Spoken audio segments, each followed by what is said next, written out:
অধ্যায় ৩। গ্রামে দানব মামা। পরের দিন সকাল থেকেই মুন্না ভীষণ উত্তেজিত ছিল। সে তার বন্ধুদের বলল, তোমরা জানো জঙ্গলের ভিতর একটা দানব আছে, কিন্তু সে একেবারে আমাদের মতো। ও খেলনা বানায় আর আমাদের বন্ধু হতে চায়। বন্ধুদের মধ্যে কেউ বিশ্বাস করল, কেউ করল না। একজন বলল, দানব? এটা তো শুধু গল্পে শোনা যায়। আরেকজন বলল, তুমি নিশ্চয়ই মিথ্যা কথা বলছো মুন্না। মুন্না জেদ করে বলল, আমি মিথ্যা বলছি না, চলো তোমাদের দানব মামার সঙ্গে পরিচয় করিয়ে দিই। মুন্না তার বন্ধুদের নিয়ে জঙ্গলের দিকে রওনা হলো। ছোট ছোট ছেলেমেয়েরা একে অপরের হাত ধরে এগোতে লাগলো। কেউ কেউ একটু ভয় পাচ্ছিল, কেউ আবার রোমাঞ্চিত ছিল। জঙ্গলের ভেতরটা ধীরে ধীরে বদলে যেতে লাগলো। চারপাশে রঙিন ফুল, বড় বড় গাছ আর অদ্ভুত গন্ধ তাদের বিস্মিত করল। একজন বলল, এত সুন্দর জায়গা আমি আগে কখনো দেখিনি। হঠাৎ তারা একটা গুহার সামনে এসে দাঁড়ালো। গুহার মুখে বড় ঝোপ আর গাছের শিকড় ঝুলছিল। মুন্না বলল, এখানেই দানব মামা থাকে, তোমরা একদম ভয় পেও না। দানব মামা তখন গুহার সামনে বসে নতুন খেলনা বানাচ্ছিল। তার হাতের মধ্যে ছিল কাঠের তৈরি একটি ছোট্ট ঘূর্ণি। মুন্না চিৎকার করে বলল, দানব মামা, আমি এসে গেছি আর আমার বন্ধুরাও এসেছে। দানব মামা মুখ তুলে তাকালো। তার বিশাল আকৃতি দেখে বাচ্চারা প্রথমে একটু ভয় পেল। তারা একে অপরের পেছনে লুকিয়ে পড়ল। দানব মামা কোমল গলায় বলল, ওহে ছোট্ট বন্ধুরা, ভয় পেও না, আমি তোমাদের জন্য খেলনা বানিয়েছি।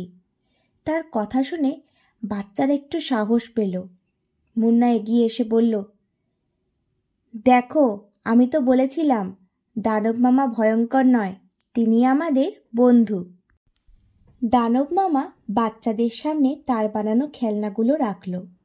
সেখানে ছিল কাঠের ঘোড়া, পাখির মূর্তি আর পাতার তৈরি রঙিন ঘূর্ণি। প্রতিটা খেলনা যেন জীবন্ত হয়ে উঠল। একজন মেয়ে বলল, এই ঘোড়াটা তো নিজে নিজেই নড়ছে। আর একজন ছেলে বলল, এটা কি জাদু?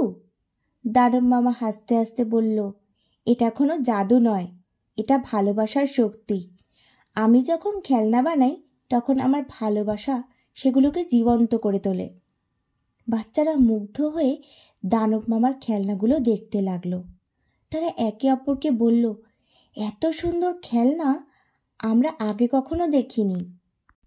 দানব মামা বলল, তোমাদের জন্য আরও অনেক খেলনা বানাবো, যদি তোমরা ভালো ব্যবহার করো আর একে অপরকে সাহায্য করো।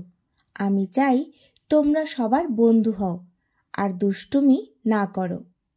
একটা ছোট ছেলে দানব মামার হাত ধরে বলল, আমরা কথা দিচ্ছি, আমরা সবসময় ভালো ব্যবহার করব।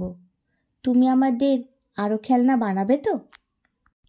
দানব মামা মাথা নেড়ে বলল, অবশ্যই বানাবো, তবে তোমরা আমাকে আর ভয় পেও না। সেদিন থেকে গ্রামের বাচ্চারা দানব মামাকে তাদের সেরা বন্ধু হিসেবে মেনে নিল। তারা প্রায় জঙ্গলে গিয়ে দানব মামার সঙ্গে সময় কাটাতো। দানব মামাও তাদের জন্য নতুন নতুন খেলনা বানিয়ে দিত আর মজার গল্প শোনাতো। একদিন মুন্না বলল, দানব মামা, তুমি আমাদের গ্রামের লোকদের সঙ্গেও দেখা করো, তারা সবাই তোমার গল্প শুনে খুশি হবে। দানব মামা একটু চিন্তায় পড়ে গেল। সে বলল, তারা কি সত্যি আমায় বন্ধু হিসেবে মেনে নেবে? মুন্না আশ্বস্ত করে বলল, তুমি যখন আমাদের বন্ধু হতে পারো তখন গ্রামের বড়রাও তোমায় ভালোবাসবে।